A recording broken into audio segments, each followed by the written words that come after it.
Hey there, my amazing royal watchers. I hope you're all having a fantastic day so far. Welcome to another episode of Untold Royal Secrets. It's your favorite royal critic back here again. And today, we're diving into the absolute bombshell that's exploding across Britain right now. The overwhelming public backlash against Prince Harry after his utterly tone-deaf BBC interview. Grab your tea, settle in, and prepare for some hard truths about our favorite royal rejects. So now the results are in, and they are devastating for Harry and Meghan. According to a Fresh Mail on Sunday poll, a whopping 64% of Britain are backing King Charles in this latest royal row, while a measly 36% support his petulant son. Even more damning, a staggering 67% of the public wants Harry and Meghan stripped of their HR titles completely. The British people have spoken, and they've had enough of the Sussex circus. Let's talk about what triggered through this latest meltdown, shall we? After losing his court case fighting for taxpayer-funded security, a battle that has cost British taxpayers untold amounts in legal fees, Harry didn't do what any reasonable person would do and accept the ruling with dignity. No. Instead, he ran straight to the BBC for another pity party interview where he claimed his father won't speak to him and that he was the victim of an establishment stitch-up. Can you believe the audacity? What's particularly gling about this latest interview is Harry's comment about the king's cancer, saying he doesn't know how much longer he has left. I mean, who does that? Who uses their father's cancer diagnosis as emotional leverage in a public interview? Palace insiders were absolutely right to call this out as being in poor taste. It's beyond tasteless. It's cruel, it's manipulative, and it shows just how far Harry has fallen from the beloved prince he once was. And then there's the extraordinary claim that the royal household somehow interfered in his security case, an allegation promptly dismissed by both the government and Buckingham Palace. Harry seemed genuinely shocked to learn that royal aides sit on the committee that makes security decisions. Well, of course they do, Harry.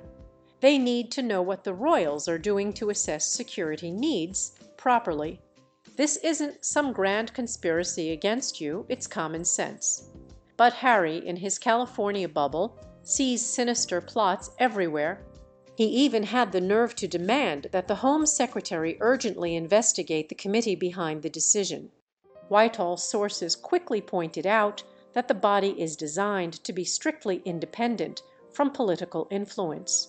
Once again, Harry demonstrates a fundamental misunderstanding of how the system works, despite being raised within it his entire life. What's particularly telling is how the BBC itself had to admit a lapse in editorial standards over its coverage of the interview. They acknowledged they failed to properly challenge Harry's allegations and should have reflected both the Home Office and Buckingham Palace statements. When even the BBC, hardly known as a bastion of royal support, has to backpedal and admit they gave Harry too easy a ride, his claims must be truly outrageous.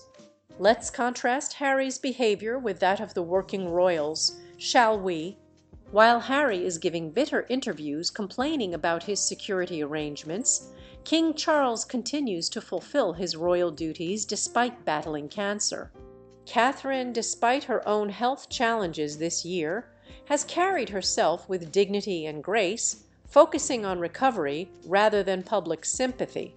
William continues to prepare for his future role with steady determination, balancing royal responsibilities with being a present father. And Queen Camilla supports her husband with unwavering dedication, never seeking the spotlight for herself. The difference couldn't be more stark. The working royals understand that duty comes before personal comfort, that service isn't about them, but about the institution they represent and the people they serve. Harry and Meghan, by contrast, have made everything about themselves, their grievances, their victimhood, their demands for special treatment. Royal biographer Anne Wilson summed it up perfectly when he said, "You keep thinking Meghan and Harry can't get any worse, and then they do." His observation that Harry has transformed from a largely popular merry prince who served his country in Afghanistan with courage and good humor into a humorless whinger, adrift from his former friends who speaks in Californian psycho-babble, hits the nail on the head. This isn't the Harry we once knew and loved. This is someone else entirely. Wilson's suggestion that the king should strip them not just of the HR, but of their Duke and Duchess titles completely, reducing them to Mr. and Mrs. Windsor is gaining traction. And honestly, after this latest display, can anyone blame him? These two have repeatedly attacked the institution that gave them their platform and privileges, while simultaneously clinging to the titles and status it provides. The hypocrisy is breathtaking, and let's not forget the timing of all this. Just days before Harry's security case ruling, it was revealed that Meghan had been using her HR title in private correspondence, sending a food hamper with a note that said with the compliments of HR, the Duchess of Sussex. This despite their agreement with the late Queen that they would stop using their HR titles after they quit their official duties. Meghan tried to defend this by claiming it wasn't for commercial purposes, but the British public isn't buying it. 67% want those titles officially removed. The audacity of these two never ceases to amaze me. They left Britain in 2020 claiming they wanted privacy and independence. Yet, here they are 4 years later, still making headlines with their constant complaints and attacks on the institution they abandoned.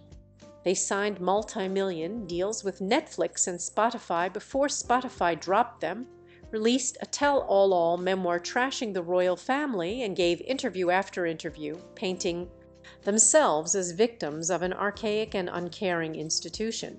And now they are surprised that the king might not be eager to chat on the phone. Harry's claim that he's been singled out and treated differently to everybody else is perhaps the most laughable part of this whole debacle. Yes, Harry, you've been treated differently because you made different choices. You chose to leave your royal role, move to another country, and attack your family on global platforms. Actions have consequences. Even for princes, his vow that he will never bring Prince Archie and Princess Liat to Britain because the other side has won in keeping the unsafe is emotional manipulation of the highest order. Let's be clear, Harry's security in the UK hasn't been removed entirely. As a private individual who no longer undertakes royal duties, he must request security on a case-by-case basis, subject to threat-level assessments just like any other high-profile visitor. That's not an insult. That's policy, and it's applied fairly. The truth is Harry created this situation himself. If he had remained a working royal, he would still have automatic security protection. He chose to leave. He chose to criticize the institution. He chose to live thousands of miles away in California. These were his decisions. And now he's facing the consequences while trying to blame everyone but himself.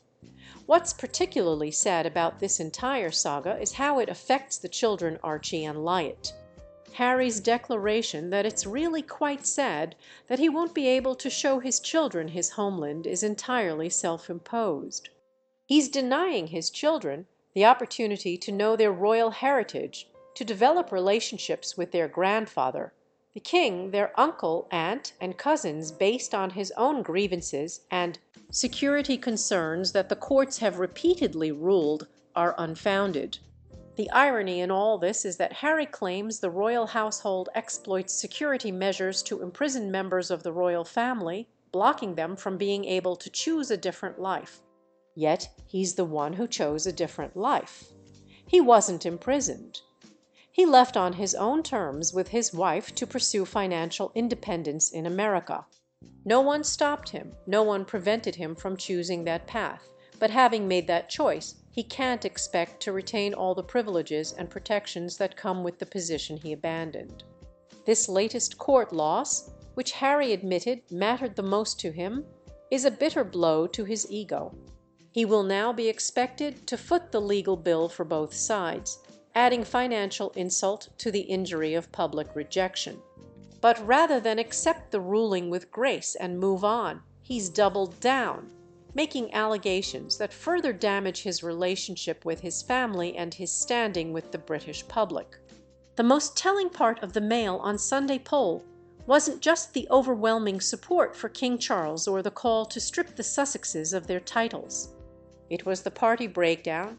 While 70% of Conservative voters and 61% of Reform voters sympathize more with Charles, only 28% of Labour voters share that stance.